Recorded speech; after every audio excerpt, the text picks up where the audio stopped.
पुस्तक काढायला गेले आणि हे काय मिळालं मला बुकशेल्फमध्ये. काय आहे ते सांगतेच. Good morning. तर हिमांशू इथे वाट बघतोय एका पार्सलची. जोपर्यंत पार्सल येत नाही तोपर्यंत तू अशीच दारात उभी राहा आई, मी सायकल खेळतोय, असा हट्ट करणारा माझा मुलगा. तो आजारी आहे त्यामुळे त्याचा हा हट्ट मला मान्य करावाच लागला. शेवटी काय तर तब्बल 1.5 ते 2 तासांनी पार्सल आम्हाला मिळालं. त्यानंतर हिमांशू झोपला. तो झोपल्यानंतर काही कामच नव्हतं. म्हटलं चला कुठलं तरी पुस्तक तरी वाचू. बरेच दिवस झाले पुस्तक हातात घेतलंच नव्हतं. आता बुकशेल्फ जवळ तर गेले पण काय वाचू ते समजत नव्हतं. शेवटी how to win friends and influence people हे बुक घेतलं वाचायला. तसं मी हे बुक अगोदर थोडं वाचलेलं आहे. खूप छान आहे. म्हटलं यालाच आता पूर्ण करू. पण हे बघत असताना मला एक गोष्ट सापडली. गणेशच्या प्रत्येक बर्थडेला मी त्यांना एक लेटर देत असते. अगदी लग्न जमलं तेव्हापासून ते आत्तापर्यंत. आणि त्यांना मी प्रॉमिस केलं आहे जोपर्यंत मी आहे तोपर्यंत तुमच्या प्रत्येक वाढदिवसाला एक लेटर देत जाईल.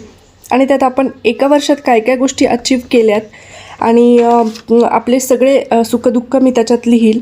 आणि प्रत्येक लेटरमध्ये मी त्यांच्यासाठी एक छोटीशी कविता तयार करून लिहिलेली असते. ती त्यांना खूप जास्त आवडते. त्याचा एक फायदा नक्की होतो. तो म्हणजे आम्ही जेव्हा हे लेटर वाचतो तेव्हा आम्हाला आमची लग्न जमल्यापासूनची जर्नी आमच्या डोळ्यासमोर येते आणि खरंच तो खूप इमोशनल मोमेंट असतो आमच्यासाठी. तर आजच्यासाठी एवढंच. लवकरच भेटूया नवीन एका व्लॉगमध्ये. बाय.